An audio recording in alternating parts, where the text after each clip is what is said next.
Nós estamos aqui para o nosso terceiro momento do nosso curso aberto de 2024, do UFLAC GF, da edição que vai acontecer de maneira híbrida em Santiago. Esse curso aberto é um momento preparatório para a participação desse evento e também preparatório para a inserção, para envolvimento no ecossistema de governança da internet.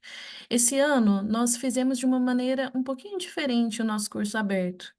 Então, a gente teve aí algumas pessoas que enviaram suas próprias propostas para estarem aqui participando desse momento e para falarem, e a gente também convidou algumas outras pessoas para estarem aqui.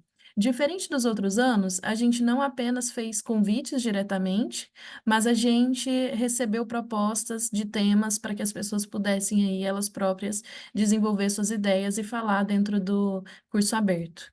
Nós estamos muito satisfeitos com a presença de vocês, com a participação nas etapas e nos processos do nosso evento.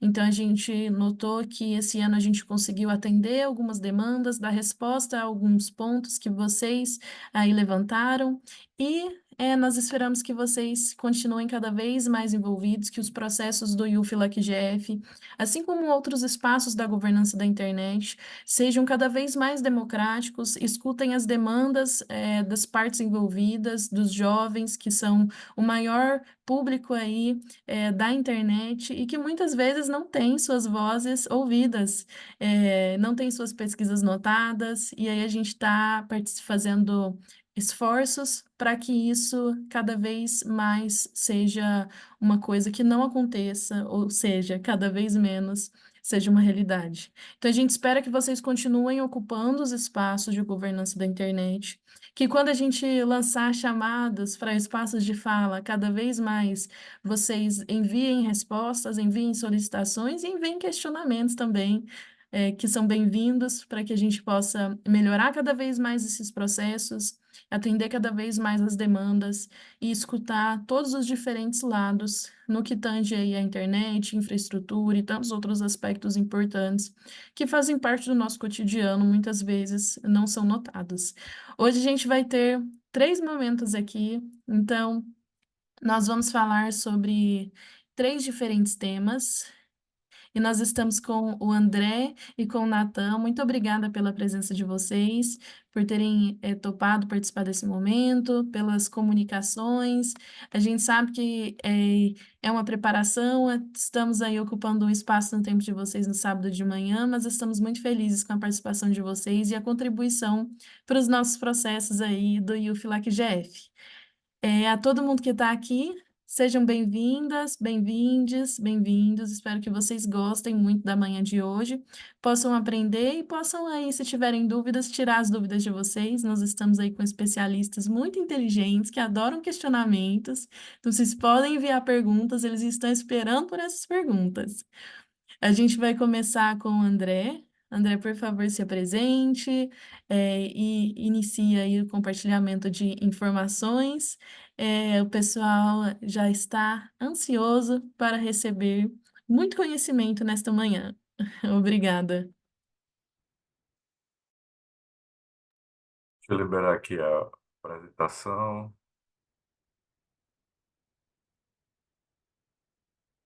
Gente, muito obrigado pelo convite. Primeiro de tudo, agradeço. Para mim é uma honra estar participando de uma atividade organizada por jovens, tendo sido do grupo fundador, onde essa história começou, né?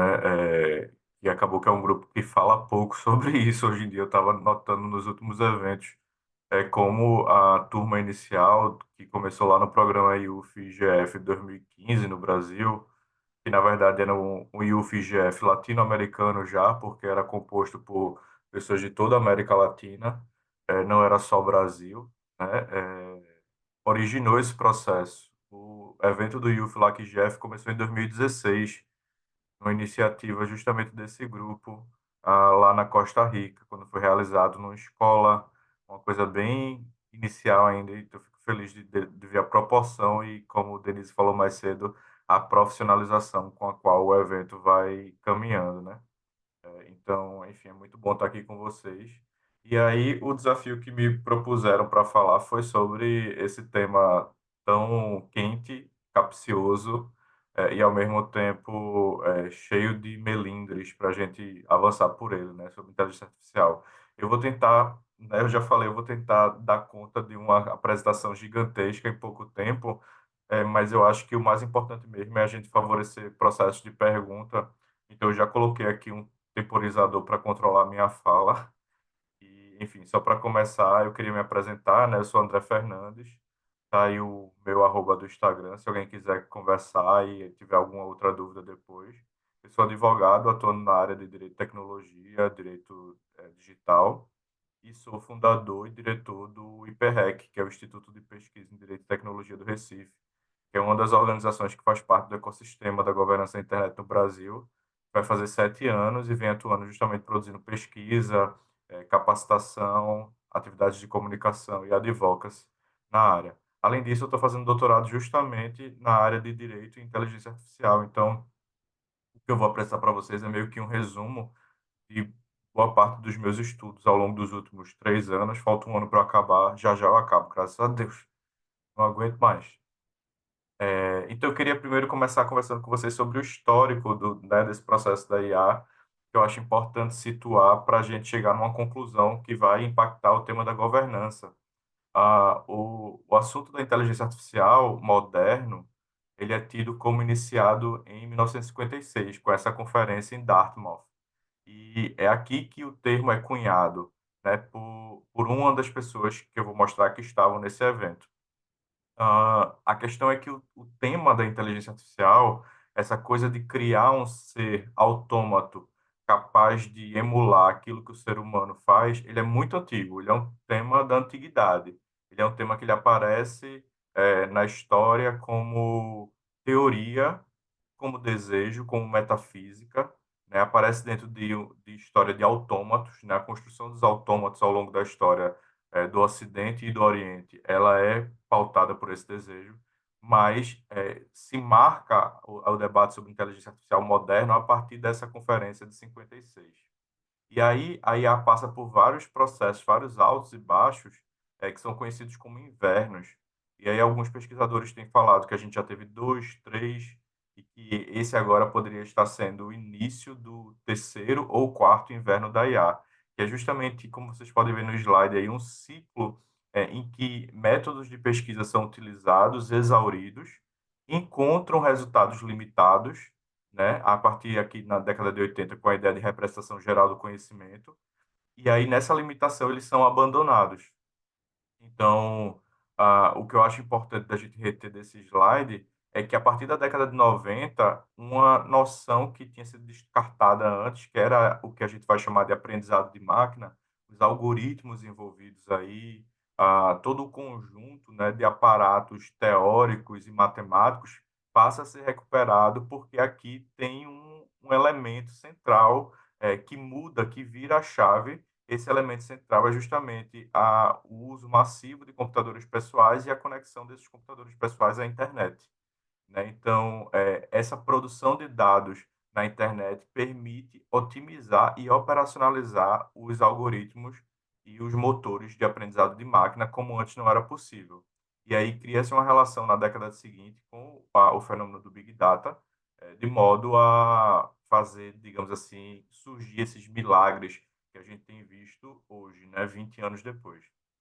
Então, a partir de 2010, a gente tem o uso de aprendizado profundo, porque alguns modelos específicos são publicados, né, investigados e publicados, como as redes convolucionais, que são modelos específicos, e que permitem realizar essas estruturas de aprendizado profundo, que eu vou mostrar para vocês rapidamente.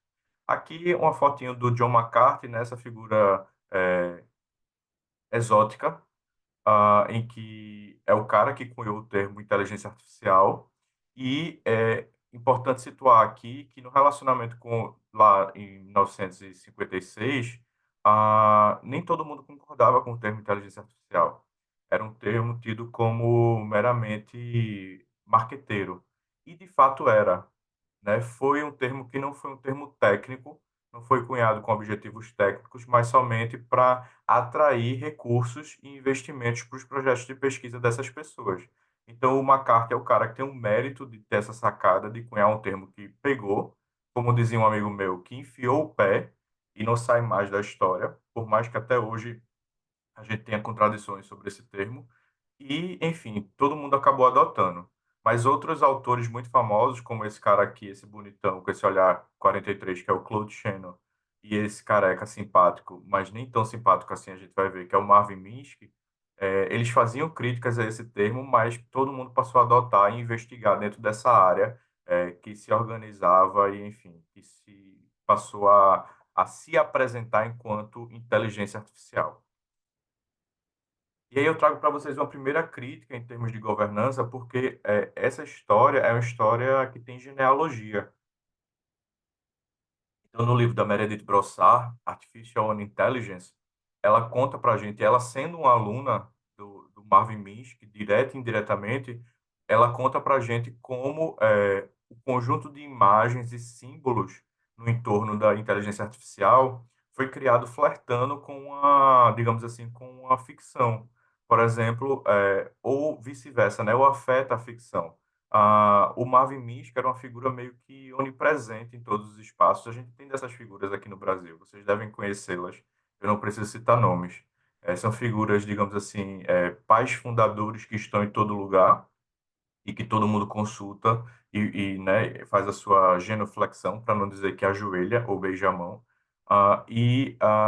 O Minsky era essa pessoa. Então, ele era orientador de todo mundo, ele era amigo de todo mundo, ele era amigo, por exemplo, do Ray Kurzweil, e eles trocavam impressões. Quando o Kurzweil criou a hipótese dele de inteligência artificial geral e de modo que ela vai acontecer, houve uma consulta ao Minsky.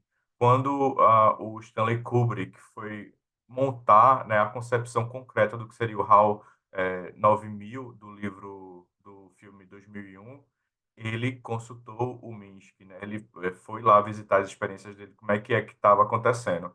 Então, há um contexto que a Meredith Brossard traz, que é um contexto de grupo, para a gente entender que a inteligência artificial ela não é essa coisa que está produzida em todo lugar ao mesmo tempo, mas que os símbolos que são construídos na cultura do meio da inteligência artificial são símbolos que reproduzem a lógica de um grupo muito específico. E que isso hoje está entrando em contradição, né? A gente vai ver uma série de contradições. Então, por exemplo, aqui, ó, a foto do HAL 9000, ele era um exemplo dos computadores lá. Então, o Kubrick ficou muito impactado com essa imagem desse. Aqui era uma luz branca, mas aí ele colocou essa luz vermelha, né, para poder dar aquele ar de que o HAL foi o vilão da história. Vocês sabem do que eu estou falando, né? 2001. Qualquer coisa, se não souberem, por favor, diga. Eu estou assumindo como sabendo. Mas, enfim, o HAL é o robô, né? Ela é o robô vilão. E aí tem mais algo que chama a atenção nessa imagem, né? O que é que seria? O que é que vocês acham? Tem algo muito impactante nessa imagem, As além do mulheres. as mulheres, exatamente. Né? Então, essa cultura de homens, ela apaga o papel dessas mulheres, né? Que eram conhecidas como computadoras, e o papel que elas tinham na operacionalização técnica de todo esse aparato tecnológico. Essas mulheres são apagadas da história, elas vêm sendo recuperadas da década de 2000, do meio de 2000 para cá, com mais ênfase, em vários estudos, e em alguns setores sempre da governança da internet, da governança da tecnologia. Então, o que é IA, né? IA é uma expressão plurívoca, ela tem vários significados. Ela pode se apresentar como uma disciplina guarda-chuva, ou ela pode ser uma figura de linguagem para métodos específicos, como é o aprendizado de máquina, o machine learning. Mas lá no livro do Stuart Russell e do Peter Novick, tem que o estudo, a inteligência artificial é o estudo dos agentes inteligentes que recebem né, dados, informações do ambiente e tomam uma decisão, agem de alguma forma. Então, a inteligência artificial, num conceito bem geral, seria isso. E aí você tem dentro desse guarda-chuva muita coisa, né? Muita coisa pode ser feita aí dentro. Então, naquele processo de evolução histórica, a gente divide a IA em duas grandes categorias. A primeira delas é a ideia de IA simbólica, que hoje é chamada, já faz uns anos, na verdade, é chamada de GoFi, né? Good Old-Fashioned AI, a boa e velha inteligência artificial, que é uma IA simbólica baseada em regras. Aqui, a preocupação da galera era tentar transformar a linguagem natural em código, matematizar a linguagem natural, né? E não deu muito certo. Inclusive, essa é uma área, digamos assim, como é que, ostracizada do debate da IA, e ela vem sendo recuperada nos últimos anos, porque a segunda área, que é a conexionista ou subsimbólica, que é baseada em reconhecimento de padrões, que é onde está o aprendizado de máquinas, redes neurais, né, onde a coisa floresceu, como a gente conhece nos últimos anos, para ficar na figura por todos os sistemas, nos chats GPTs da vida, ela mostrou que tem limites e não adianta eu aumentar indefinidamente poderio de dados e de poder de processamento, quantidade de dados e poder de processamento, que eu tenho limites a alcançar e que talvez o investimento, de novo, em métodos, né, de abordagem semântica possam ajudar a gente a avançar. Isso tudo no ideário dessa galera, né, no ideário da galera que está desenvolvendo, que flerta com sempre alcançar a tal da inteligência artificial geral, que é a inteligência artificial que a gente encontra na ficção, que é o robô que emula o humano e que se confunde com esse humano, a gente não sabe, né? Enfim, em resumo, o robô que passa no teste de Turing. Tem muitas críticas sobre isso, mas para resumir, a marca do teste de Turing é tido como a marca do que faz o robô alcançar esse estado máximo. E aí, só para colocar para vocês alguns conceitos centrais em termos de subsimbólico, né? A gente tem o principal deles, que é o machine learning, que é o aprendizado de máquina, que é um conjunto de técnicas que a gente usa hoje em dia. Eu não sei até que ponto vocês estão familiarizados com isso, mas passando muito rapidamente, a gente tem modalidades supervisionadas, não supervisionadas e por reforço. E essas modalidades elas se diferenciam pelo uso ou não de etiquetas e seres humanos controlando o processo de treinamento. Então, o aprendizado supervisionado, por exemplo, os dados são etiquetados, rotulados, e o modelo vai justamente buscar as correlações a partir do rótulo, né? Eu posso juntar esses modos de aprendizado de máquina, eles não precisam ser sozinhos. Então, eu posso, por exemplo, ter um supervisionado com reforço, em que eu etiqueto e ainda assim eu faço um processo de dar, né, dar a cenoura e o chicote ao mesmo tempo, né, para que o algoritmo vá entendendo. André, como é que é essa premiação e essa punição? Eu posso, por exemplo, programar o modelo para fornecer mais bytes de memória para esse modelo. Então, como premiação, eu deixo você mais potente. Como punição, eu tiro sua capacidade de processar. Isso vai gerando uma espécie de comportamento. Isso tudo é programável, tá, gente? A diferença do supervisionado para o não supervisionado é que no não supervisionado, o modelo ele não tem rótulos, né, no conjunto de dados. Ele vai buscar padrões de forma aleatória. E aí depois é que alguém vai chegar e vai entender, vai fazer a interpretabilidade desses padrões encontrados. Então, cada um desses modelos, eles têm a capacidade de entregar resultados diferentes. E eles têm sido usados para atividades diferentes e até para encontrar aspectos diversos da mesma atividade. Aí eu trago aqui para vocês um exemplo de rede neural, né, só para a gente entender que isso são esquemas, tá, que tentam emular aspectos de software e de hardware, mas aqui a gente tem na rede neural a busca de padronizações, em que a gente vai segmentando, fazendo, de novo, a aplicação do pensamento positivista, reducionista, né, ao máximo, para que eu possa separar o objeto nas mínimas características dele. Então, por exemplo, se vocês conseguem ver meu. Deixa eu botar a canetinha aqui. Se vocês pegarem esse neurônio aqui, ó, e associarem ele com a imagem, vocês conseguem perceber que ele está marcando toda a área laranja que está aparecendo aqui fora. Então, essa área de fora aqui, né? Essa segmentação toda que é feita, essa separação, permite com que eu otimize o processo de processamento e tomada de decisão com base nesses modelos. E a ideia aqui é que isso foi criado simulando o cérebro humano. 1 milhão de críticas também sobre se isso é verdade ou não. Eu não acho que é verdade, mas a ideia de segmentar nos chamados neurônios permite que eu melhore e faça a sintonia mais fina desse modelo. Então, vocês podem ver aqui, por exemplo, que eu poderia, dentro das camadas internas, pensar em criação de mais neurônios ou aumento ou diminuição do peso. Então, eu posso dar mais peso para um ou outro neurônio, dependendo do modelo, e, a partir disso, os dados de entrada vão caminhar e criar resultados diferentes para chegar no dado de saída, né? Então, enfim, é um modelo extremamente complexo e hoje os profissionais que trabalham com esse tuning, né, com essa sintonia fina dos modelos, são profissionais extremamente qualificados, são profissionais raros no mercado de trabalho e altamente remunerados. E esse trabalho aqui é um trabalho que os próprios profissionais da área descrevem como artesanal. Então, muitas vezes, os engenheiros que estão trabalhando com isso, eles não estão trabalhando sobre uma lógica racional, né? A gente fala muito da IA dizendo que a inteligência artificial é objetiva, é matemática. Matemática tem muito pouco de objetividade, na verdade. Só o nosso senso comum que acredita que a matemática é uma coisa objetiva. Tem muito mais complexidade do que objetividade. E aí, quando um engenheiro vai tunando o modelo, vai ajustando para chegar no resultado, ele está pautando-se no resultado, na eficácia de um resultado específico que ele quer encontrar, e ele não está se preocupando exatamente em explicar como o modelo funciona. Por isso, o trabalho é descrito como artesanal. E aí, do outro lado, tem modelos ultra simples, modelos algorítmicos como árvore de decisão, que são estruturas que elas podem ser árvores ou árvores invertidas, que assemelham à estrutura de uma árvore, né? E elas usam, digamos assim, mecânicas mais simples para poder derivar gênero e espécie. Então, aqui é uma lógica muito mais tradicional, né? Por exemplo, tem penas, pode voar, se não puder, é um pinguim. Se puder, é um falcão.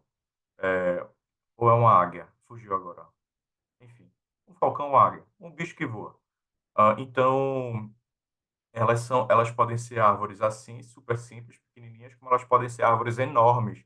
Mas são modelos muito mais transparentes, muito mais diretos, muito mais fáceis de explicar. E aí eu trago para vocês um recorte da Kate Crawford que, dentro dessa lógica, deixa muito claro para a gente que o trabalho na IA não é um trabalho, digamos assim, esotérico, apesar de muitos dos seus cultores defenderem que seja assim. Eles se colocam no lugar de agentes iluminados, né, da tecnologia e do conhecimento humano, mas que esse trabalho é um trabalho situado no campo físico, desde o do campo da extração de minérios até da exploração e expropriação do trabalho humano em trabalhos vulnerabilizantes, como os de treinamento e etiquetagem, e que as empresas usam trabalhadores de Mechanical Turk, né? Esse processo de outsourcing que a gente bem conhece, para levar e otimizar o processo de etiquetagem de milhões de data points, né? Então, é uma situação muito complexa que tem reflexos no mundo do trabalho, reflexos ambientais, reflexos de toda a ordem. E ainda tem mitos, né, que eu trago para vocês aqui umas figurinhas. Por exemplo, aqui ele pergunta, né, o que é que tem debaixo dessa máscara do machine learning? E aí, quando você tira a máscara, é só estatística. Ou então aqui essa segunda, né, que botou uma moldura bonitinha na estatística e machine learning AI. E aqui a figura da Emily Bender com uma arara, né, que deveria ser um papagaio. Na verdade, eu acabei de ter essa epifania, que essa imagem está errada, porque o artigo dela com a Timothy Gebro chama Papagaios Estocásticos. Eu imagino que vocês conheçam, pelo menos de ouvir falar desse artigo. Mas nesse artigo, elas denunciam como modelos Transformers modelos de linguagem, né, grandes modelos de linguagem como o ChatGPT, na verdade não são uma reprodução da cognição humana, não existe um agente comunicativo como ser humano ali, o que existe é um agente reprodutor, né, de uma lógica, de um modelo estatístico, uma estatística muito sofisticada, tá? Mas ainda assim uma estatística, ela brinca que chama de, como é que é, meu Deus, Mighty Mathematics, Mathematics, tipo uma matemática matematicona, numa tradução grosseira para português. Então, essa matemática matematicona, ela entrega muito valor, ela ajuda a gente, mas ela não fala sobre seres humanos, pelo menos não ainda. E aí, a nível de governança, né, tem esses aspectos sociais que eu já mostro para vocês, nessas críticas, mas também tem aspectos de risco, relativos que eu queria destacar, tanto a dados, quanto a ataques adversariais, quanto a confiança e testagem e compliance, que é uma área que a maioria da galera aqui vai estar interessada aqui no aspecto de governança reduzido ao compliance, né? Mas eu sei que tem gente aqui que trabalha com TI e que estaria interessado também em outros desses aspectos. Então, eu vou ficar concentrado aqui nos ataques adversariais, né? Mas você vê que muitos modelos eles não são preparados para lidar com essas obrigações de governança. A gente tem como exemplo máximo aqui aquele modelo da Microsoft, a TAI, que foi lançado no Twitter, do falecido, que Deus o tenha, amém. E ela, na interação com os usuários, ela sofreu de fato um ataque adversarial e não foi capaz, o modelo não foi programado para blindar o aprendizado na interação com os usuários. Resultado, o modelo saiu de uma doce menina adolescente para um ator, né, nazista, racista, homofóbico e tudo que há de ruim do mundo. Era a fórmula inversa das meninas superpoderosas, né? Meninas superpoderosas era tudo de bom que há no mundo e aí o modelo ficou tudo de ruim que há no mundo. Então, mostra como uma empresa do nível da Microsoft não foi capaz de criar mecanismos de controle, né, de alerta, por exemplo, para trazer o ser humano para dentro do processo, para impedir o treinamento, diante de certos dados específicos. E isso gera uma série de riscos. A gente pode conversar depois, porque meu tempo está acabando, mas tem muitas questões relativas a envenenamento de dados que podem comprometer modelos de reconhecimento de imagens, modelos faciais. Uma imagem de uma maçã que ela acabou. Uma imagem de uma maçã que ela está lá para o ser humano, parece a maçã, mas eu insiro o mínimo de ruído naquela imagem e o modelo detecta a imagem como sendo uma foca. É completamente despropositado. O que mostra que a cognição não está bem ali, como é colocado, né? Na verdade, é uma estatística muito refinada. E aí eu trago uma série de riscos que envolvem aspectos de governança, né? Mitos envolvendo a destruição do campo de trabalho, que a IA acabou com tudo já, e na verdade é uma questão de uma preocupação. Mitos como a superinteligência é inevitável daqui a 2100. Na verdade, ninguém sabe quando essa superinteligência vem, se ela vem.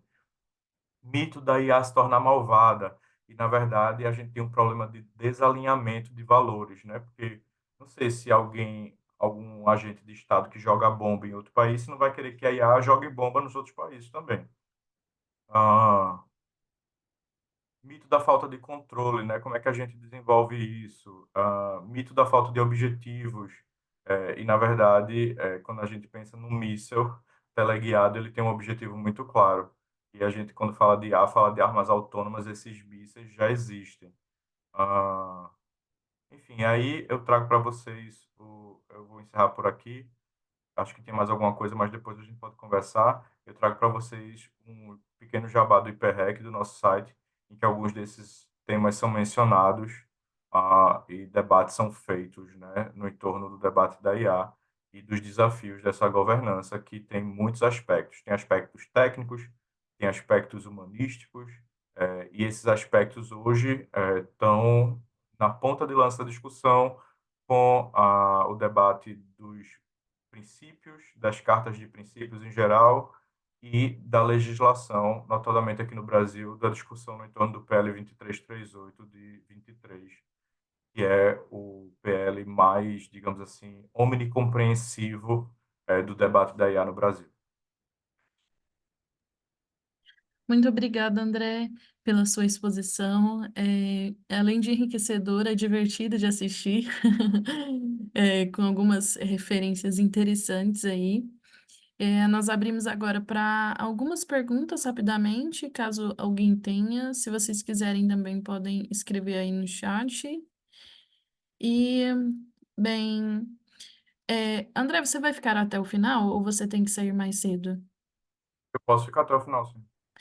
Tá, eu não sei se o pessoal, se quiserem ir escrevendo as dúvidas aí, e aí a gente já passa para o Natan. e a gente pode talvez fazer um momento após para resolver dúvidas e um diálogo aí conjunto. Pode ser? Perfeito, vou só ali pegar um cafezinho, então. Tá. A Júlia mandou uma pergunta aqui agora, se você já quiser respondê-la. Ela está Ah, perguntando sobre o teste de Turing, se a IA conseguiu passar nele e o que isso significa. então, isso é um debate, né? O povo de IA é um povo brigão pra caramba.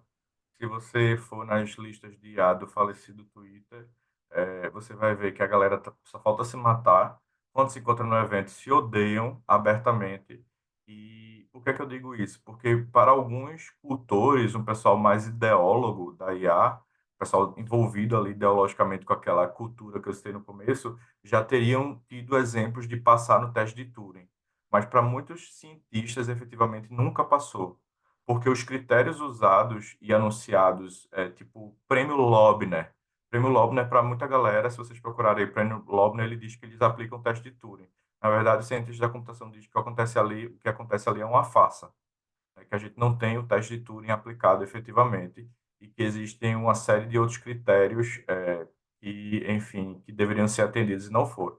Então, uma resposta muito objetiva, o que eu acho é que a IA ainda não conseguiu passar no teste de Turing e que o teste de Turing ele fala mais sobre uma falibilidade do ser humano e sobre uma dúvida, porque o teste de Turing ele instaura uma dúvida razoável de quem está do outro lado, o interlocutor, é um ser humano, né? Ele não diz, passar no teste de Turing não necessariamente significa ter inteligência artificial geral, e tem muitas construções a nível de ciências cognitivas que corroboram isso, né? Tem outros testes após Turing e a IA não conseguiu passar e não consegue passar porque ela é superficial e corroboram essa ideia. Muito obrigada, André, por sua resposta. Agora a gente passa para o Natan. Obrigada por sua participação, Natan, aqui com a gente. André, se alguém mandar mais perguntas por aqui, mais tarde a gente conversa de novo. Pode ir lá buscar seu café. O café é uma coisa essencial para nós brasileiros. E a gente começa agora com o Natan. Seja bem-vindo, se apresente, fale um pouquinho de você e comece a discussão aí temática. Oi, gente. Bom dia. Deixa eu só compartilhar a tela. Aí vocês me digam se tá aparecendo. Tá aparecendo? Tá aparecendo, a gente tá vendo sua tela.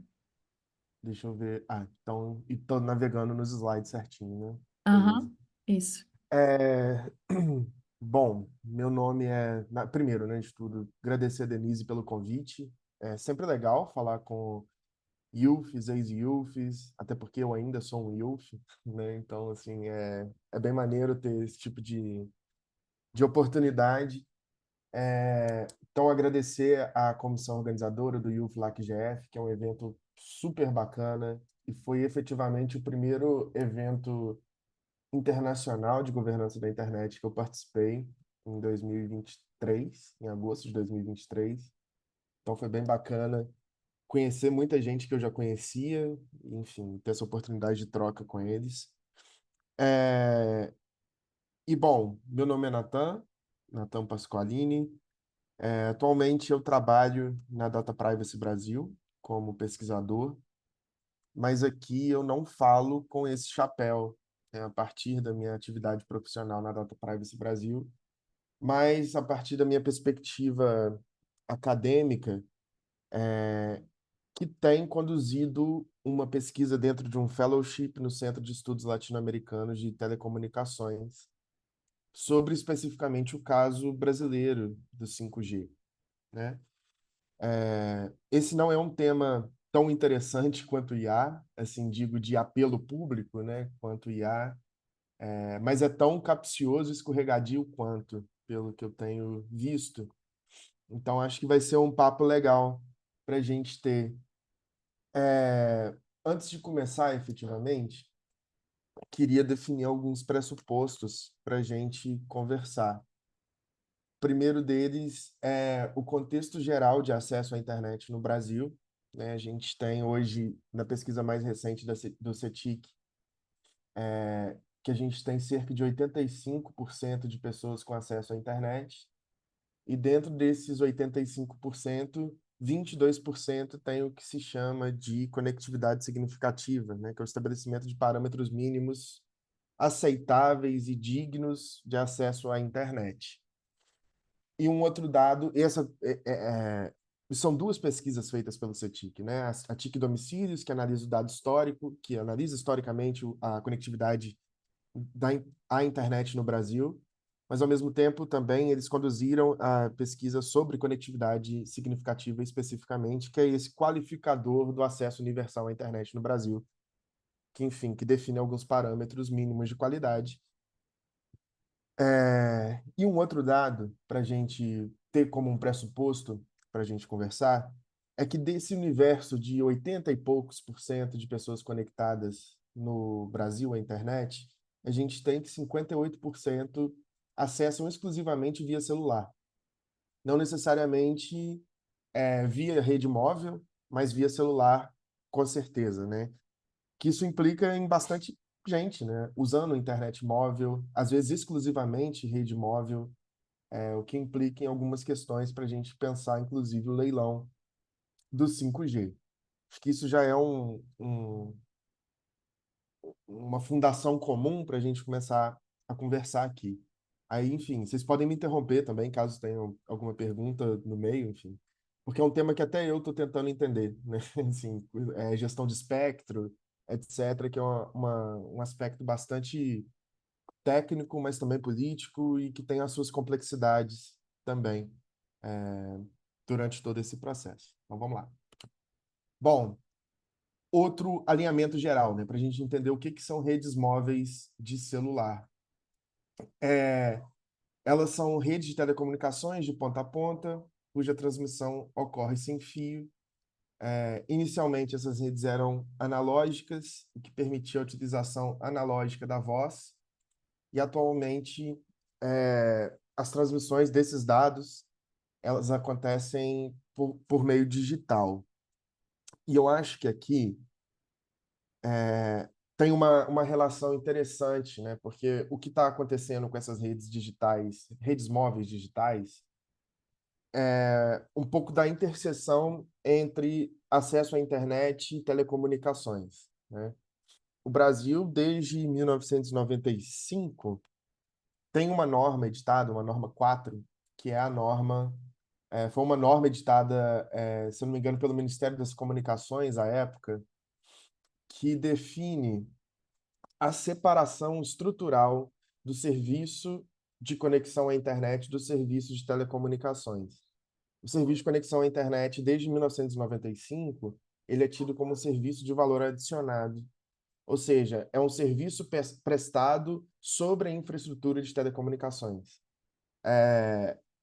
E quando a gente tem esse contexto de redes móveis digitais que tem uma capacidade imensa de transmissão de dados, inclusive serve eventualmente como a principal forma de conexão à internet, acho que a gente começa a ter um pouco dessa interseção, né, do serviço de conexão à internet com telecomunicações propriamente dito, especialmente olhando para essa norma 4.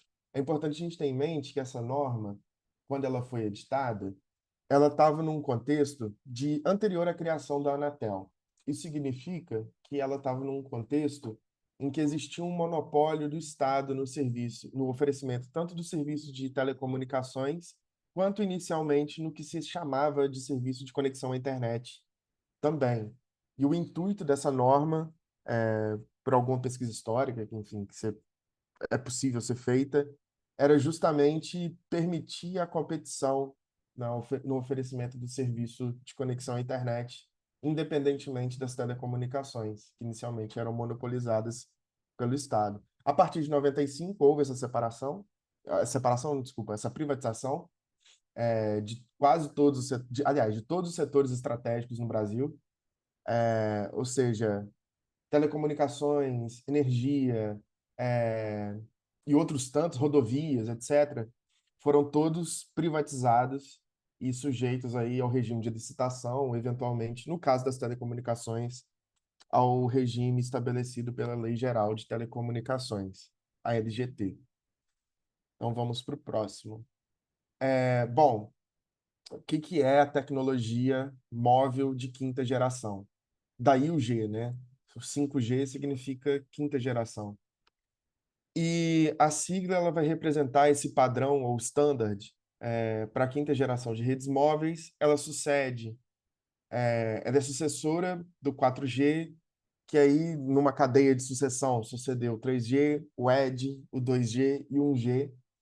E aí é importante que só tenha em mente que até o 2G e o ED, né, que o ED está no meio de frequência ali, se eu não me engano, 2,75 megahertz ou gigahertz, agora eu não me lembro exatamente,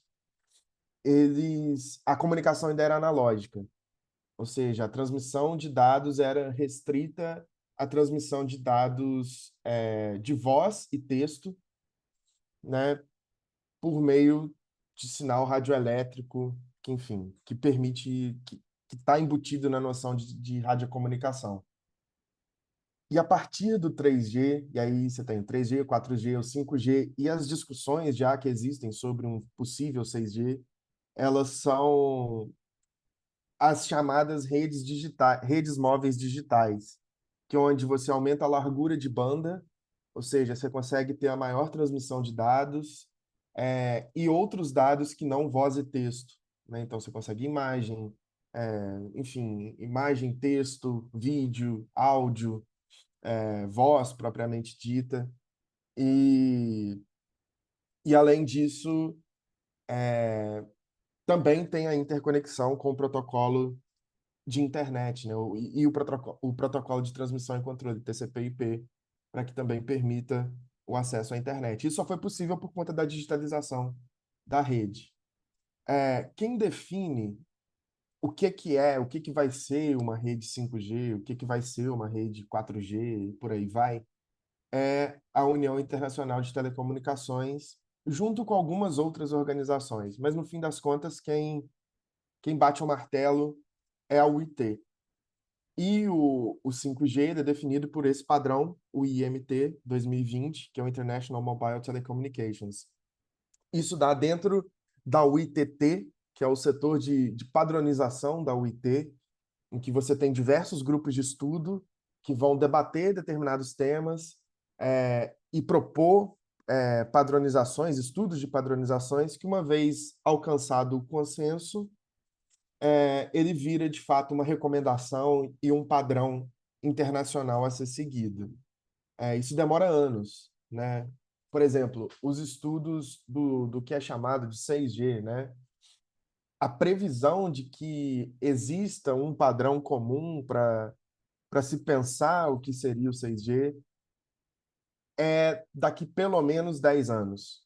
Então, assim, é um processo longo, extenso, que funciona de uma forma que eu acho até um pouco caricata, né? Porque a UIT, por ser uma agência especializada da ONU em telecomunicações, ela deveria ser multilateral, ou seja, somente países deveriam negociar e decidir, né? Mas o que acontece é um multilateralismo às avessas ali, porque você tem um setor privado muito próximo do setor público, né? Das delegações nacionais e dos reguladores, né? Então fica uma coisa meio diferente assim do que se esperaria de uma agência da ONU. E eu tive a experiência de ir para o IT esse ano, e é um espaço até, na minha opinião, até um bocado hostil à sociedade civil, né? Eu era um dos 3 representantes da sociedade civil inteiros. Eu acho que eu parei de compartilhar minha tela, não sei. Deixa eu só voltar Tá aqui. aparecendo pra gente ainda, pra mim, Peraí pelo que eu menos. tô... Eu saí da tela. Vou parar de compartilhar e vou compartilhar Tá. de novo, gente. Foi mal. Sou um completo... é, Enfim, Esse pessoal que trabalha com temas tecnológicos e vive e não, cometendo equívocos com as tecnologias, e não sabe mexer num se, zoom, né? se Esse sou passa com eu. todos nós, Natan. Acho que É, agora foi de novo. isso mesmo, André. Tá aparecendo, viu? Mas, enfim, então é esse espaço em que se é a UIT, né? Esse espaço em que são definidos esses padrões. Foi uma experiência bastante legal participar lá, mas ao mesmo tempo bastante hostil para mim, né, que estava como sociedade civil. Mas assim, se tiverem oportunidade, eu recomendo que tentem participar, porque eu acho que de toda forma, é bastante enriquecedor. Agora, é, pensando no 5G, como essa tecnologia móvel que está em implementação desde 2021, né, ou seja, 3 anos, a Anatel ela define 3 formas de uso, especificamente, para o 5G, que seria a banda larga móvel avançada.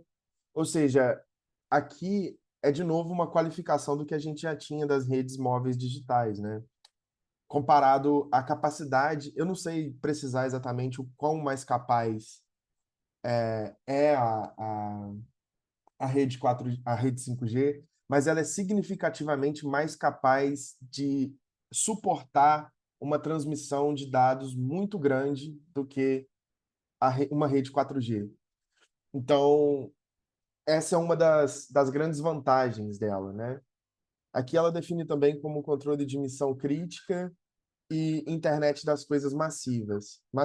Nesse último ponto, como ela tem um potencial de transmissão de dados muito grande, e aí isso relaciona com algumas características dela, como de maior velocidade e de largura de banda, maior latência e maior densidade de conexão, isso teoricamente permitiria uma massificação do que se chama de internet das coisas e outros objetos inteligentes, né? Então, assim, tem esse. E está muito associado também, por exemplo, aos avanços em transformação digital, etc. Então, seriam basicamente as grandes características e as principais formas de se usar uma rede 5G. Pessoalmente, eu entendo que talvez desses 3 principais modos de uso, talvez a banda larga e a banda larga móvel avançada e a internet das coisas massivas sejam talvez o mais palpável para a gente, né? Até porque o 5G, teoricamente, ele também permite uma rede mais resiliente, que, enfim, garantiria uma conectividade mais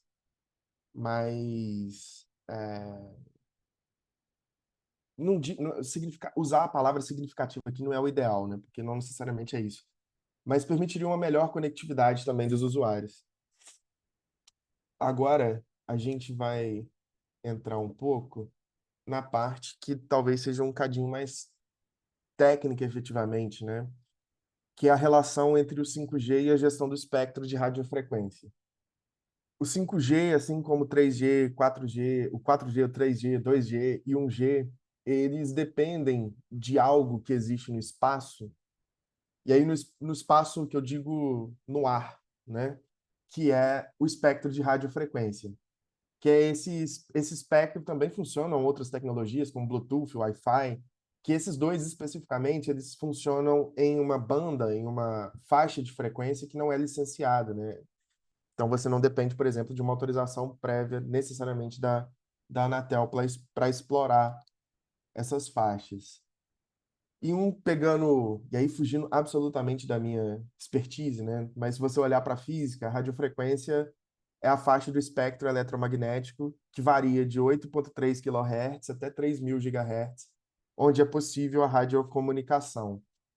E a radiocomunicação, eu anotei uma pequena definição aqui, ela seria esse recurso tecnológico utilizado para possibilitar a comunicação e transmissão de dados por meio de um sinal eletromagnético que trafega em ondas de rádio. Aí você tem receptores e outros instrumentos que traduzem esses dados uma vez que eles são recebidos nesses receptores.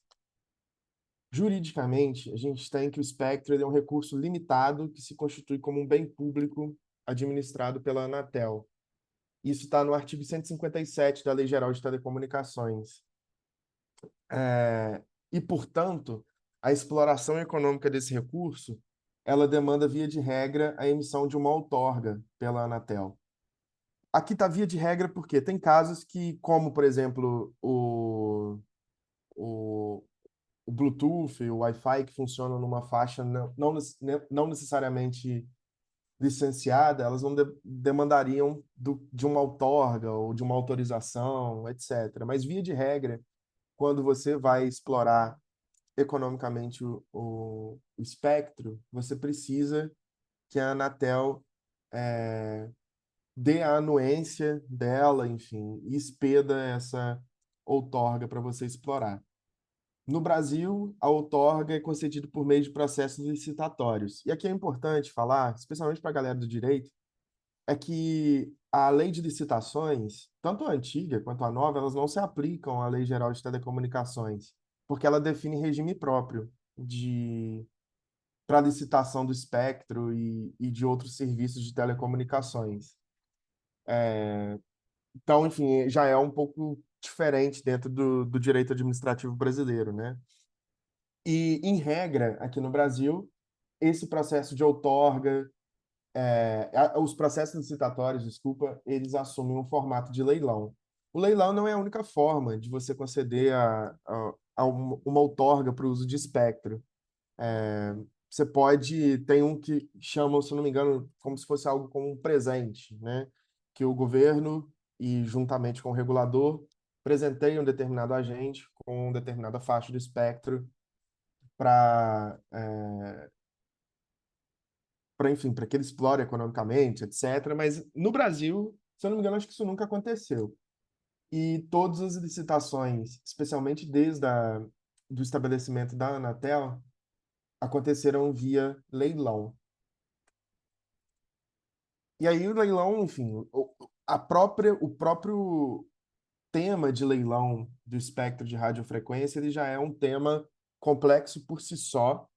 Existe toda uma disciplina que chama de design de leilão, em que você vai estudar formas de se organizar um leilão, entender quando ele é efetivo, quando não é efetivo. E isso não é necessariamente um objeto de estudo meu do momento, né? Isso é uma disciplina, inclusive, do campo da economia. Então, assim, não estou olhando para isso necessariamente agora. Mas pegando esse contexto de que a outorga da exploração econômica do espectro de radiofrequência no Brasil acontece por meio de leilão, a gente vai pegar isso e vai olhar um pouco para o que aconteceu aqui no Brasil. O leilão do 5G aconteceu no Brasil em 2021. Lembrando que isso foi quando o edital foi publicado e quando o processo de leilão aconteceu. Mas essa era uma discussão que já estava acontecendo há alguns anos antes, né? E que só foi concretizado em 2021. Ele é considerado um dos maiores leilões de espectro para redes móveis do mundo e o maior realizado pela Anatel, isso na história da Anatel, em razão da quantidade de espectro disponibilizada. Vocês vão ver aqui, logo abaixo, que foram leiloadas 4 grandes frequências, né? A de 2.3 GHz, 3.5 GHz, 26 GHz e 700 MHz. Essas 3 primeiras aqui, elas estão diretamente relacionadas ao 5G, né? Ao processo de se pensar o leilão do 5G. A frequência dos 700 MHz, ela foi, na realidade, uma sobra do leilão do 4G e que foi incorporada também no leilão do 5G para que fosse leiloada e tivesse uma aplicação, né, o uso racional, enfim, do espectro. Via de regra, as frequências elas são divididas em lotes nacionais e regionais. Os nacionais significam que a empresa que ganhar, e aqui a gente fala empresa porque no Brasil o serviço de telecomunicações ele é prestado pelo setor privado, em sua maioria, né? Dado o contexto de privatização nos anos 90, do setor de telecomunicações. Enfim, os lotes nacionais significa que a empresa que ganhar esse leilão, ou as empresas, né, que ganharem os lotes nacionais, elas têm o direito de explorar, a nível nacional, como o nome já diz, aquele serviço relacionado àquela frequência ou aquelas frequências do espectro radioelétrico. E os lotes regionais existe uma circunscrição regional. A empresa que ganhar, ela pode, por exemplo, oferecer na região Nordeste, ou em determinados estados da região Nordeste, ou na região norte, enfim, por aí vai. E aí é conforme a Anatel também estabelece é, quais seriam essas regiões dentro do escopo do leilão. Um... E o que a gente tem aqui, e aí entra um pouco da parte capciosa da discussão, né? A gente sai um pouco da técnica e vai um pouco para entender o andamento político da coisa, né? Que nos lotes nacionais, as empresas vencedoras correspondem às maiores empresas de telecomunicação do Brasil. Você tem a TIM, Claro e a Vivo. E a Vivo aqui no Brasil ela concorre como Telefônica, né? Que é a holding dela. E para além dos lotes nacionais, nos lotes regionais, essas mesmas empresas também arremataram alguns lotes regionais, que implica talvez a primeira a percepção imediata seja talvez de uma concentração do mercado, né? Você tem basicamente 3 ou 4 empresas no máximo de telecomunicações oferecendo o serviço de conexão de redes móveis 5G no país inteiro. Que, enfim, tem uma série de implicações isso, desde da perspectiva concorrencial até do que a gente pode compreender como conectividade significativa, né? E aqui é interessante comentar, eu não lembro se eu falo isso, se eu coloco isso no slide mais para frente, mas eu acho que não, que quando a Anatel faz um estudo econômico do que, né, do leilão, enfim, do que seria leiloado e quais regiões e cidades seriam economicamente atrativas para a implementação dessa tecnologia. E você tem, assim, até uma coisa muito absurda. Nessa análise econômica, quase todas as grandes capitais do Brasil, aliás, quase todas as capitais, exceto Rio e São Paulo, se eu não me engano, eram consideradas economicamente inviáveis para a implementação do 5G. Enfim, e aí isso levantou toda uma discussão sobre precificação, sobre se isso estava acontecendo da forma correta ou não, o que levou a uma manifestação dentro do processo, né? O edital ele foi submetido ao TCU, o Tribunal de Contas da União, para que ele, enfim, fizesse a partir de um sistema de freios e contrapesos também, né, para entender o quão correto e o quão submetido ao ordenamento jurídico brasileiro estava esse edital do 5G. Depois de enfim, do imbróglio danado, o edital foi aprovado, enfim, eles conseguiram ajustar algumas das irregularidades que tinha, mas o edital foi aprovado, tanto que houve o leilão no fim do ano de 2021. E esse leilão, ele tem uma característica que difere um pouco das outras, né, que é o fato dele ter sido não arrecadatório. Isso significa que um leilão arrecadatório, ele tem um objetivo primário de aumento da receita do Estado. O não arrecadatório, por sua vez, há uma diminuição da arrecadação de receita pelo Estado, mas, ao mesmo tempo, há uma série de compromissos que as empresas que arrematam determinada frequência ou determinado lote no leilão de realizar investimentos em infraestrutura e universalização. No caso do 5G, as contrapartidas estavam relacionadas à universalização do 5G, mas também do 4G. E aí, só para vocês terem uma noção do que isso significa, né, esse modelo, a Anatel ela fez uma avaliação inicial do preço de todos os lotes em 45,6 bilhões de reais. O preço mínimo da soma de todos os lotes, o preço mínimo é o preço que a empresa tem que pagar por determinada frequência. Então, o preço mínimo da soma de todos esses lotes que foram disponibilizados e foram inúmeros lotes foi de 8,68 bilhões de reais. E o valor dos compromissos em investimentos em infraestrutura e universalização, eles somaram 37,1 bilhões de reais. Ou seja, é nítido, né, que o enfoque não foi a arrecadação de receita, mas o investimento em infraestrutura de universalização. Isso leva a uma outra discussão que eu não vou entrar aqui agora, até porque não está sobre o meu domínio, que é sobre a reversibilidade dos bens dentro do setor de telecomunicações. Isso está muito em alta, está uma discussão terrível sobre não acontecer essa reversibilidade dos bens, né? Ou seja, o que que significa? A União, ela autoriza determinada empresa a explorar determinada faixa do espectro de radiofrequência, ao mesmo tempo que ela também solicita algum investimento em infraestrutura, só que esses bens investidos, eles são, na realidade, da União. Eles não são da empresa que investiu, porque, ao final de contas, foi feita apenas uma outorga, né, do oferecimento do serviço de telecomunicações. De modo que, uma vez terminada a licença, esses bens voltariam para a União. Só que a discussão que está acontecendo hoje, e aí, enfim, posso estar sendo até um pouco não técnico nisso, ela tá indo para um rumo em que talvez se autorize a não reversibilidade desses bens. Então, eu recomendo muito que vocês olhem para essa discussão, inclusive para o que a Flávia Lefebvre tem falado sobre esse tema, e a coalizão Direitos na Rede também. Bom, já estou caminhando para o final, Denise, eu sei que meu tempo tá curtinho.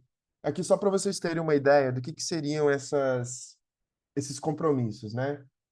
Num geral, e aqui eu tentei generalizar bastante, para que vocês tenham uma ideia de quão extenso seria o período desses compromissos, né? As empresas, elas teriam até 2030 para concluir todos os seus compromissos de abrangência segundo os cronogramas definidos em edital. E aí existem subetapas, né? Algumas já deveriam ter sido concluídas, outras nem tanto. Já deveria, eventualmente, em alguns desses aspectos, estar mais avançado, mas não está ainda.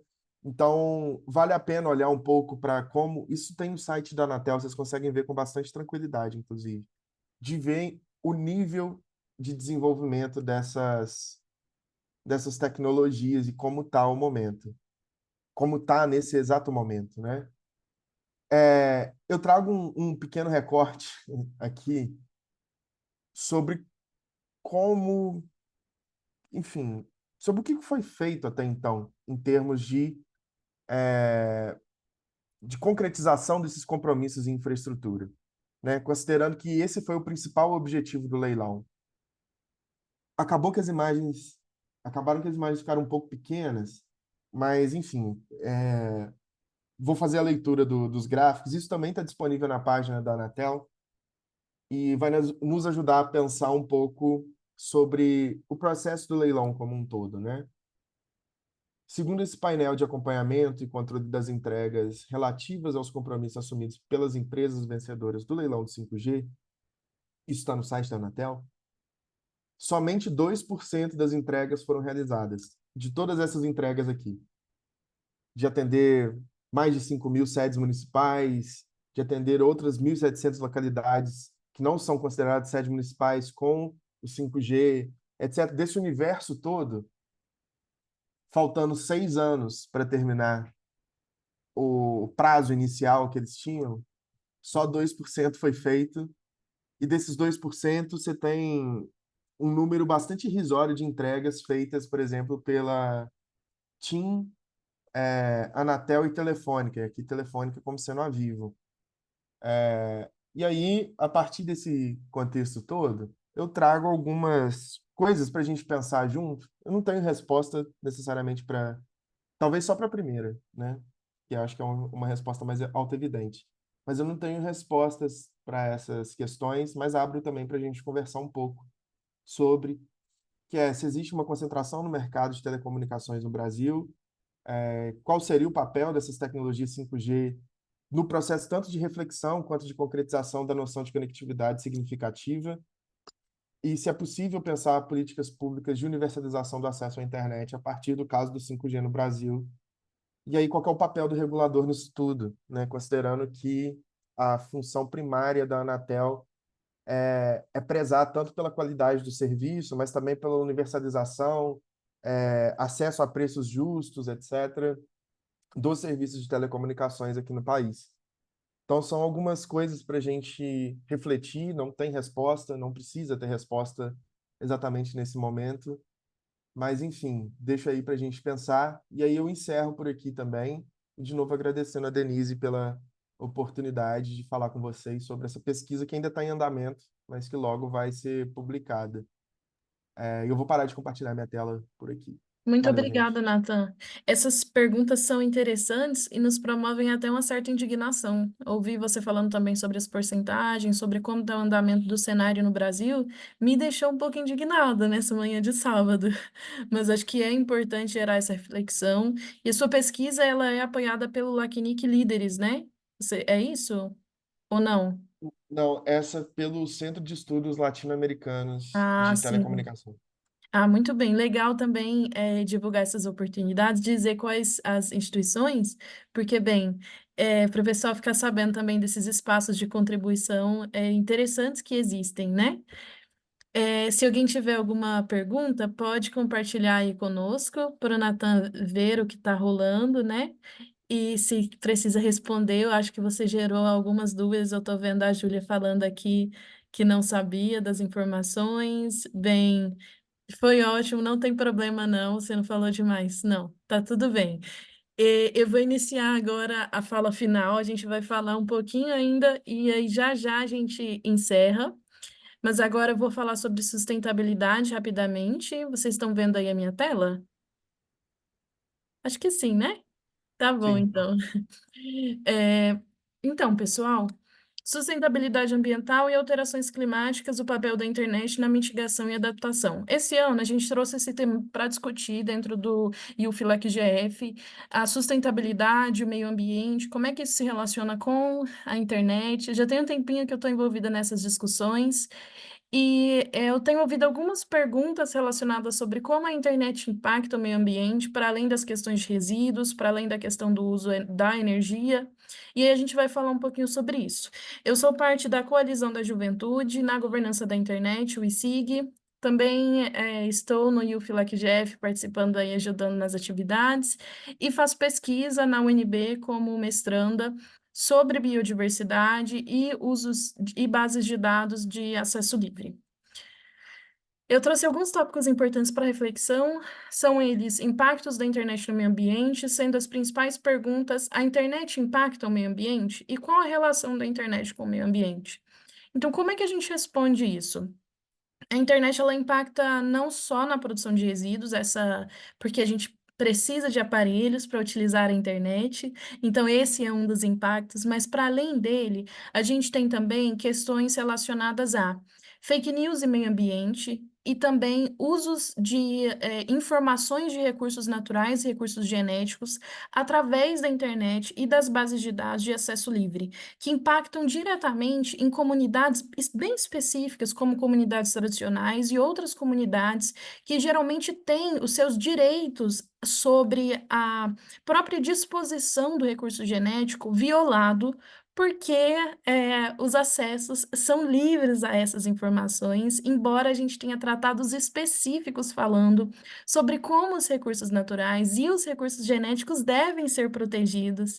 E aí, a situação aqui seria talvez até uma falta de diálogo entre os espaços políticos e os espaços de decisão que versam sobre meio ambiente e que versam sobre tecnologia. Ou seja, no fim das contas, no fritar dos ovos, a tecnologia e a internet impactam muito no meio ambiente, não só produzindo resíduos, não só aí poluindo, porque existe um grande uso do meio ambiente para a produção de tecnologias, mas também impactam porque é uma ferramenta utilizada para espalhar informações e para espalhar conhecimentos, propriedade intelectual de maneira irregular, de maneira quase ilegal, porque não existe ainda essa vinculação direta de maneira legal, de maneira jurídica. Ou seja, é como se existisse um gap, né? Existe uma brecha aí que permite a exploração do meio ambiente da propriedade intelectual dos povos tradicionais através da internet, porque não existem aí ferramentas, mecanismos multilaterais de controle em vários outros aspectos. Então, a gente tem alguns casos específicos de como a internet está sendo usada para violação, por exemplo, de recursos genéticos, de acesso à base de dados que são de acesso livre, e aí esses são temas aí quentes e que ainda não têm respostas imediatas. E é interessante essa discussão esse ano sobre sustentabilidade, porque a gente tem a Convenção da Diversidade Biológica discutindo sobre a implementação de um mecanismo multilateral de controle das DSIs, que são as sequências de informação genética digitais, e aí a gente não tem essa comunicação com os profissionais da governança da internet. Então, tem um mecanismo sendo construído, que é um mecanismo que envolve tecnologia e internet, e nós não ouvimos a discussão dentro do ecossistema de governança da internet. Isso, para mim, é um pequeno alerta de como os espaços falam sobre coisas aí e não se comunicam. A gente vai, né, para sustentabilidade, mudanças climáticas e tecnologias, e tem a pergunta: como as novas tecnologias se relacionam com a sustentabilidade? Seriam vilões ou heróis?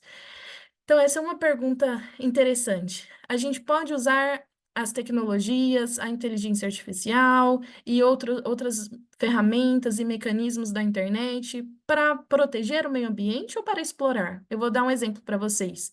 É, eu estava discutindo com um pessoal da Bolívia que é de etnia aimara e que estava me falando sobre a exploração do território e as violações dos direitos dos povos indígenas através das ferramentas de observação dos mapas e como para eles existe um sentimento de violação do próprio território ao sentirem que estão sendo o tempo inteiro observados e que as ferramentas de, por exemplo, Google Maps e outras ferramentas de observação, que essas ferramentas elas podem ser utilizadas para encontrar povos tradicionais e estabelecer violações em loco ou à distância.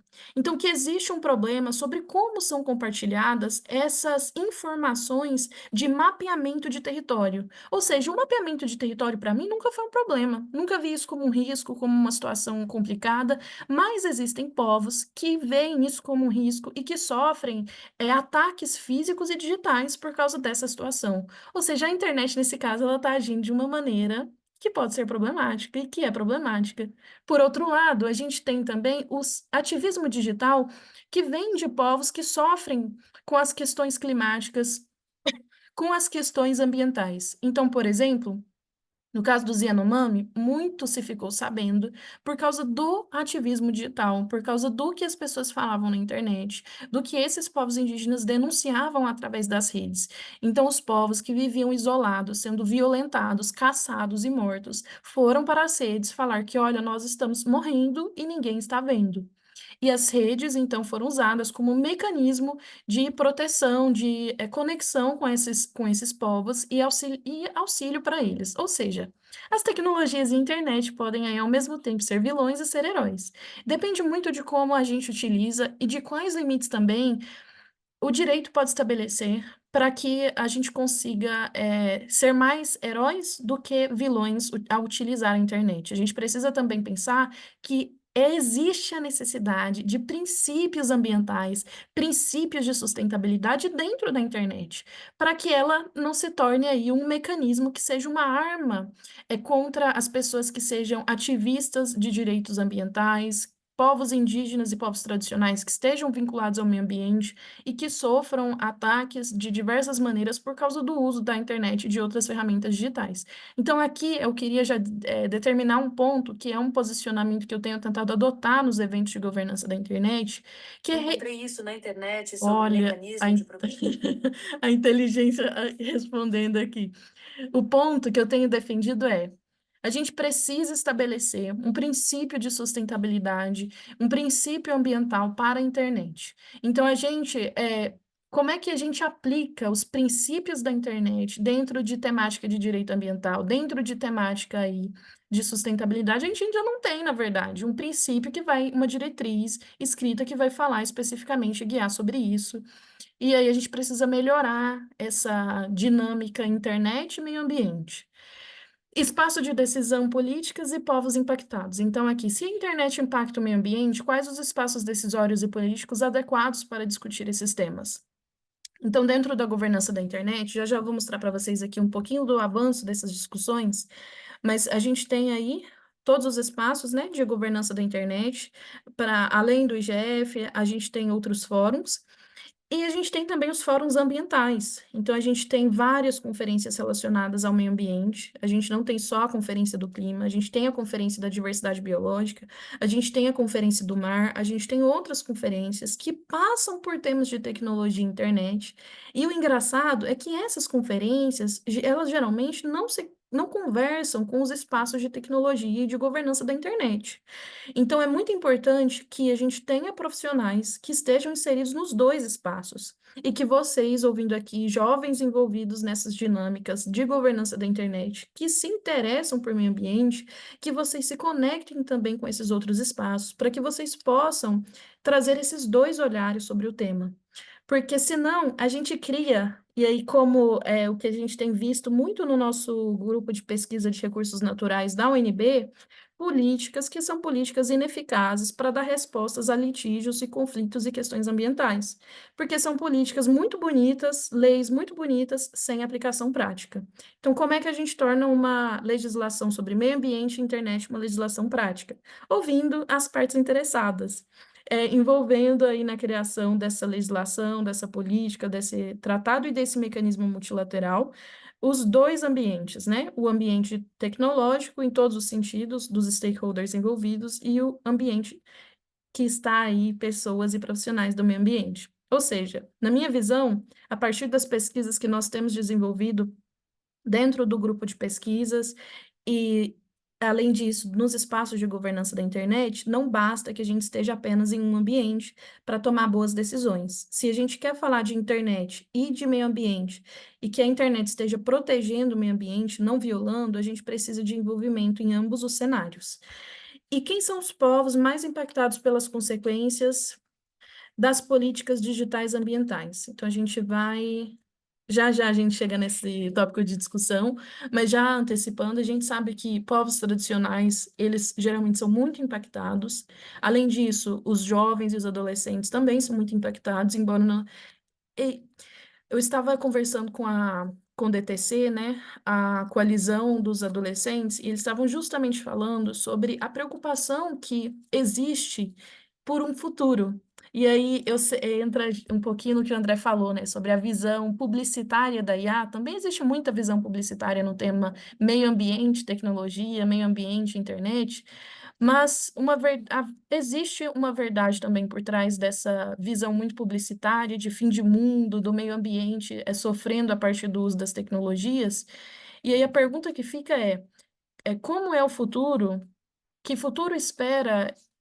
Como é que esses jovens vão chegar aos 30, aos 40 anos, aos 50 anos, se a gente continuar explorando a natureza para a produção de tecnologias de uma maneira não sustentável, desequilibrada, e se a gente também não se preocupar em proteção à biodiversidade e aos povos que cuidam e mantêm essa biodiversidade?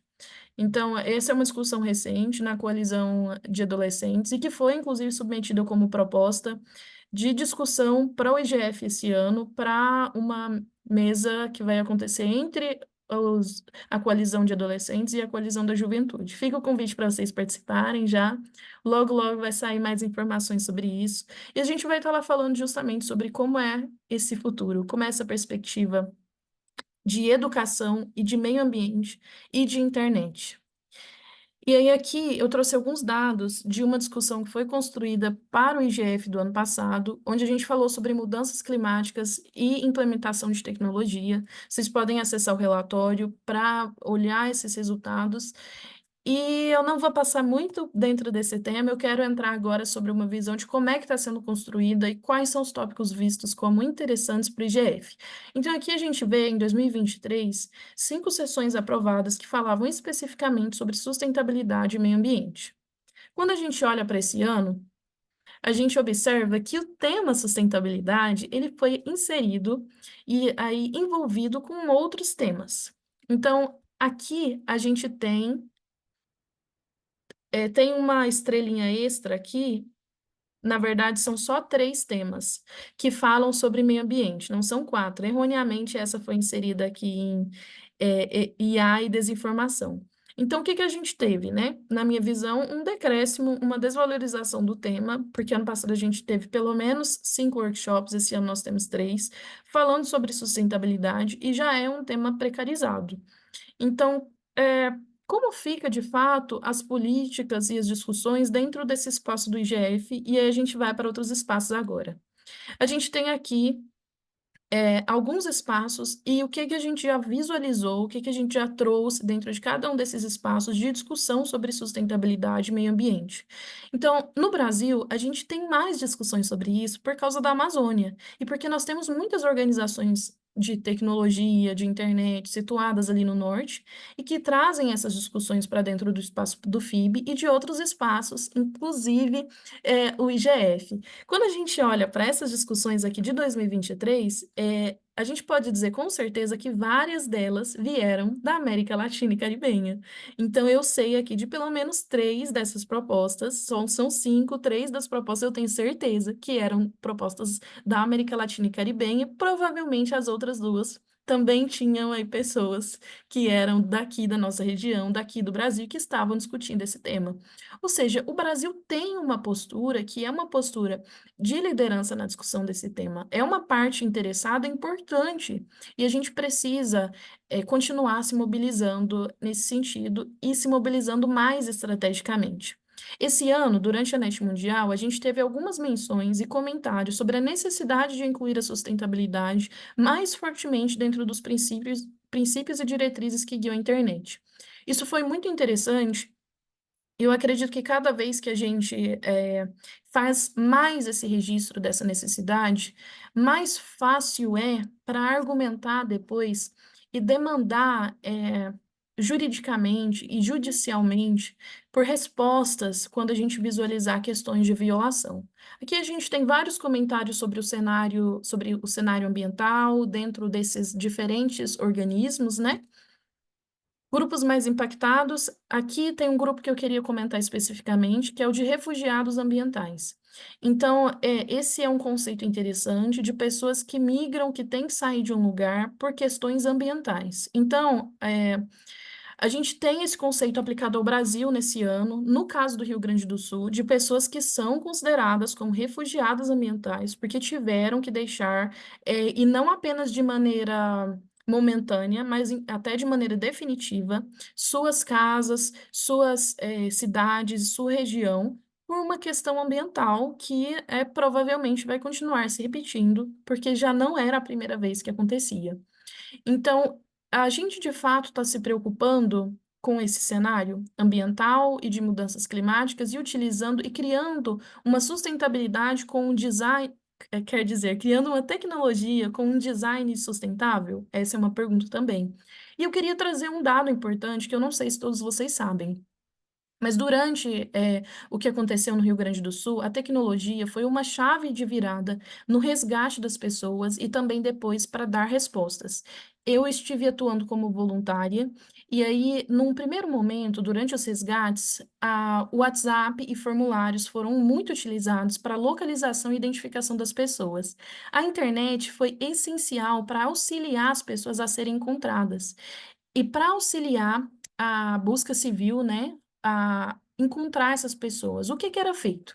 As pessoas se cadastravam num formulário, esse formulário era acessado por várias pessoas, por centenas de pessoas, que ligavam para aqueles que estavam lá ilhados, identificavam que eles estavam e comunicavam à Defesa Civil, para que assim a Defesa Civil pudesse encontrar essas pessoas. Ou seja, a gente viu aqui um caso em tempo real, acontecendo de onde o 4G e o 5G foram muito importantes e que a gente utilizou a tecnologia para dar resposta a um desastre ambiental e que utilizou de uma maneira muito interessante. Depois que os resgates aconteceram, a internet foi utilizada para fazer com que as pessoas certas alcançassem as demandas certas, ou seja, através do cadastramento de demandas e o atendimento de maneira virtual por voluntários virtuais online para dar resposta a esses casos. Então é muito interessante também como a internet ela pode ser uma resposta aos desastres ambientais e uma resposta muito positiva. Nesse caso, eu posso falar com toda certeza, como quem participou dessas atividades, que a internet ela foi um fator fundamental para atender as demandas que existiam naquela circunstância. Então, entrando aqui especificamente dentro também de outro grupo muito atingido por essa ausência aí regulatória e essa brecha que existe entre o diálogo internet e meio ambiente, a gente vai falar sobre indígenas e povos tradicionais, e aqui a gente tem 3 tópicos para abordar, que é a infraestrutura de tecnologia, os bancos de dados de acesso aberto e a violação e a defesa do território. A gente já falou um pouquinho sobre como acontece, como se opera a violação e a defesa do território, e a gente entra para bancos de dados de acesso aberto. A biodiversidade hoje e o registro dos recursos genéticos, eles ficam em bancos de dados que qualquer pessoa do mundo pode acessar. Isso inclui uma violação que é uma violação de dados sensíveis coletivos. Ou seja, esses grupos, eles têm direito a um recurso genético porque ele faz parte da história e muitas vezes foi desenvolvido ao longo dos anos por esse grupo aí de povos tradicionais, por uma etnia específica. Assim, vejam, os recursos genéticos, eles estão disponíveis porque não são considerados aí também dados sensíveis e não têm que ser protegidos porque não são dados pessoais. Mas quando a gente fala de um recurso genético que é associado à existência de uma etnia, existe uma discussão sobre aquilo ali não deveria ser considerado um dado sensível coletivo? E aí existe esse diálogo. Algumas pessoas vão dizer que não, mas existem pessoas que defendem, que entendem que sim, porque o acesso a esse dado e a não proteção desse dado como dado sensível pode ocasionar a violação de direitos desses povos, de criar situações problemáticas. Por exemplo, eles perdem a autonomia sobre aquela planta, sobre aquele conhecimento tradicional também, sobre o produto que é criado e que foi desenvolvido por eles, porque ele passa a ser registrado e usado por alguma empresa grande, internacional, ou por algum pesquisador, que não nota e não respeita os limites da propriedade intelectual e do uso também daquele recurso genético por aquela etnia, por aquele povo. Então, é uma situação um pouco polêmica, um pouco difícil de entender também, mas a verdade é que quando há violação desse recurso, dessa propriedade intelectual, desse conhecimento tradicional, e o não reconhecimento desse dado como um dado importante e sensível coletivamente, a gente tem aí pessoas que perdem a autonomia e muitas vezes perdem até a possibilidade de proteger esse recurso genético, por vários motivos já evidenciados de maneira prática. Então, e quando a gente fala de infraestrutura de tecnologia, como é que isso se relaciona com o meio ambiente, né? A gente precisa de ter uma infraestrutura que ela é difícil de ser implementada muitas vezes, e aí no Brasil não é tão evidente, mas quando a gente vai para países andinos, por exemplo, como implementar infraestrutura de tecnologia em regiões distantes onde o meio ambiente não é favorável, mas a gente precisa de ter esse tipo de ferramenta. Então, somente os satélites seriam a opção? Ou a gente teria outras opções viáveis? As redes comunitárias fazem um grande papel na infraestrutura de tecnologia para povos tradicionais, mas, como eu falei, inclusive na última reunião, eu entendo que não deveriam apenas as redes comunitárias serem as responsáveis por essa implementação de infraestrutura de tecnologia. E o meio ambiente aqui deve ser respeitado, mas não deve ser usado como único argumento para não ter infraestrutura de tecnologia. E aí, são tantos temas, tantas violações que a gente se depara. O que a gente tem como resposta possível na defesa do meio ambiente quando ele se relaciona com a internet? E como é que a gente pode ver de maneira positiva a internet e a tecnologia dentro do tema meio ambiente? Então, aqui eu coloquei algumas coisas, né? É preciso se envolver em processos de decisão nos dois espaços, nos espaços relacionados a meio ambiente e à internet, ou, se possível, criar espaços conjuntos como a ITU fez, criou um espaço conjunto para debater sobre sustentabilidade e internet, questionar com fundamentos em espaços onde há essa possibilidade, então sempre perguntar sobre esse tema, se existe uma situação que a gente possa sempre questionar e levantar pontos a respeito, oficialização dentro do rol de princípios da internet, de um princípio de sustentabilidade, investir em pesquisa e desenvolvimento para criar tecnologias verdes, energeticamente eficientes e acessíveis, e a palavra importante aqui é a acessibilidade. Que diferença faz ter uma tecnologia que ela é sustentável, que ela é impactante, que ela consegue salvar o meio ambiente, se ela é caríssima e o país, que é um país ainda em desenvolvimento, não consegue implementar? Então, nossa, que lindo! Eu encontrei a chave para mudar o universo. Eu vou salvar o meio ambiente, mas a minha tecnologia é caríssima, tão cara que nenhum país da América Latina, da África, conseguiria comprar. Então, não faz diferença. A gente precisa também pensar em tecnologias que sejam acessíveis. Defender mecanismos de responsabilização nas leis de proteção ambiental e que sejam tratados, né? Ou seja, mecanismos de responsabilização globais, que responsabilizem não só dentro do país, mas outros países também que estejam aí se conectando com a gente. Incentivar o consumo responsável e incentivar a colaboração entre governos, empresas e instituições para aproveitar o potencial da tecnologia no combate às mudanças climáticas. Eu passei um pouquinho sobre esse tema aqui, sobre a aplicação da LGPD no controle de acesso a dados genéticos em bancos de DSI. A gente pode conversar um pouco mais sobre isso, fica à disposição. Esse é o tema que eu estou pesquisando agora, e eu adoraria conversar mais com vocês sobre ele. Mas já vamos encerrando. Aqui eu queria deixar um convite para vocês, um chamado. Eu vou até colocar os links aqui no chat, links importantes. Eu vou estar falando sobre biodiversidade, povos tradicionais e internet no Fórum da Ciência da ONU, junto com a Meilin e o Alan Kay, e eu queria convidar vocês a contribuírem na construção desse documento, porque a ideia é que seja um documento coletivo e que não seja somente eu falando. Eu vou estar lá como ICIG, né, Coalizão da Juventude, e também como parte convidada do ESG, do Standing Group da Juventude, da ISOC. E aí, ou seja, eu não posso falar só por mim, então eu estou convidando vocês a colaborarem nesse documento, inserirem informações aí. Se vocês têm pontos que acham que não devem ser esquecidos e que devem ser levados, a fala vai ser um comentário final aí representando a juventude, os nossos interesses.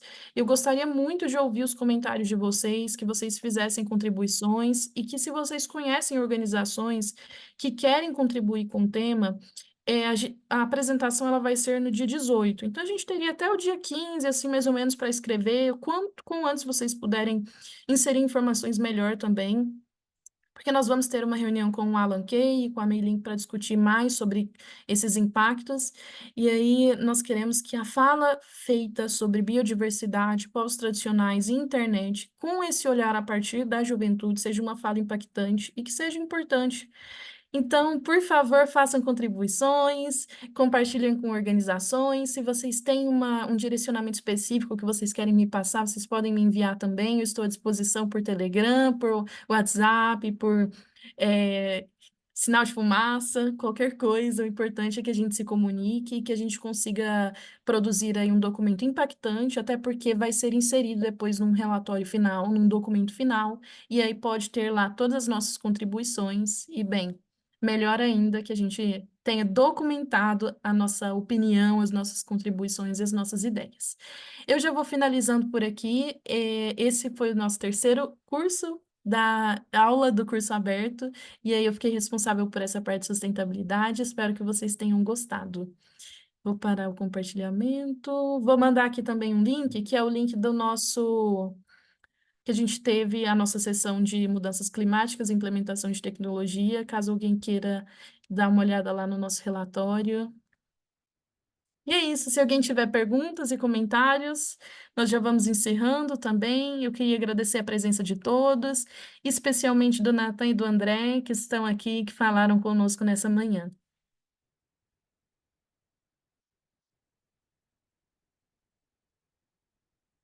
É isso, então, nós não temos comentários. Eu agradeço a presença de vocês e vocês já estão, então, liberados. Nós já encerramos oficialmente. E se vocês quiserem também depois enviar perguntas e questionamentos que talvez a gente não tenha tempo para responder agora, eu repasso para os nossos palestrantes. Eu fiquei muito honrada também, duas coisas que eu queria comentar aqui. O Nathan já participou dos nossos processos, né, do nosso evento anteriormente. É muito bom tê-lo de volta falando. E André, eu não sabia, eu vim com desconhecimento, não me informaram que você esteve aí participando do FLAC-GF no começo. Eu achei muito legal, muito importante. E eu acho, senti também assim, que honra que nós estamos recebendo aqui pessoas que estavam participando em outras edições e que, bem, continuam participando aí, contribuindo. Muito legal recebê-los de volta nesse espaço. Se vocês quiserem fazer uma fala final também, Só agradecer mesmo e dizer que contem comigo. O que puder ajudar, tamo aí. obrigada. Eu vou nessa mesma linha do André. Acho que, né, enfim, acaba que a gente vai ficando mais velho, vai se afastando um pouco também da juventude, mas eu sigo à disposição. Acabou que não deu para responder as perguntas que estavam ali no chat, mas podem me mandar mensagem no Telegram e a gente conversa. Porque, enfim, dá pano para manga. Então, agradecer de novo, Denise, e o pessoal da organização do curso pela oportunidade de falar aqui com vocês. Valeu. Valeu. Se vocês quiserem enviar a resposta também das perguntas, elas estão registradas aqui no chat, as perguntas, e aí depois, na hora que a gente for publicar o vídeo no site, eu publico também as respostas. Tá? Obrigada. Obrigadão, gente. É, Um abraço para vocês. Nós contamos com as instituições que vocês estão fazendo parte também, André e Natan, para participação aí, desenvolvimento das nossas edições do UFLAC-GF. Então, espero o apoio de vocês nas nossas outras atividades. Muito obrigada pela contribuição. A gente vai voltar a fazer contato aí com vocês. E vocês são muito bem-vindos nos nossos espaços, assim como as instituições de renome que vocês representam. Eu ouvi menções a várias pesquisas aí e podem ter certeza, eu vou enviar uma mensagem perguntando sobre isso e conversando sobre possibilidades de mais parcerias. A gente vai encerrando, vou parar a gravação e encerrar a chamada. Que tenha um bonito fim de semana, pessoal. Um abraço para vocês e nos falamos novamente em breve. Sábado que vem a gente tem a nossa última aula do curso aberto e eu conto com a presença de vocês. Tchau, tchau. Nos vemos também em Santiago. Tchau, tchau. Um abraço, Denise. Valeu, Natan, Tchau, André. pessoal. Nos vemos.